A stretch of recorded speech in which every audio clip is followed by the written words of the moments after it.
Sonic IDW recently announced some changes coming to the comic, and I think these are big positive changes. We got a new look at the next story arc called The Stage is Set, with Stanley then expanding by saying that they will be doing several 3 to 4 issue stories leading up to issue 100 that build on each other but can also stand on their own. And to those of you who are fans of the Archie days will know that this sounds a lot like Sonic Universe, which to me is still the platinum standard when it comes to Sonic comics. When I think about when Archie was at its best, a lot of it came from the stories that were done in Sonic Universe. H-Squid Reviews did a great video on this, by the way. I'll link that at the end of this video, talking about how because these were self-contained 4-issue stories, there was a lot less backtracking and worrying about catching up with other stories. You just got to see an arc, see that it had characters that you enjoyed, and we've also seen IDW pick up that format too. They've done several 4-issue or smaller story arcs. Tangle and Whisper, Scrapneck Island, which is a genuine masterpiece to me. I still want to do a video really deep diving into how good that story was and why I love it so much.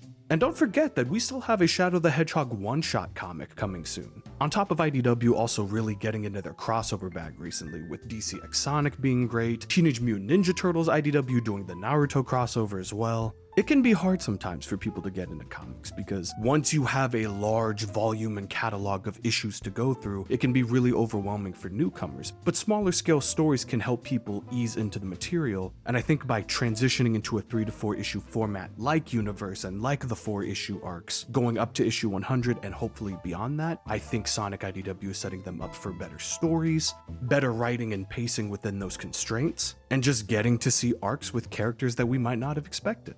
I think this is a good pivot for Sonic IDW. I think Stanley has really been coming into her own with her writing for the comic, and I think anything that IDW and that creative team can do to recapture the magic of Archie at its best is going to lead to what's best for the comic overall. And also just crazy to say that we live in a time where both a Sonic comic and manga are running at the same time and being able to deliver great Sonic stories on both of those fronts.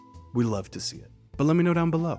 What do you think about these announced changes for the future of Sonic IDW stories? What is your favorite Sonic comic story? And if you have read the recent Sonic mangas, whether it's the Shadow Generations one or the Blade of Courage, let me know what you thought about that. Thank you for watching. Love y'all. Have a blessed one.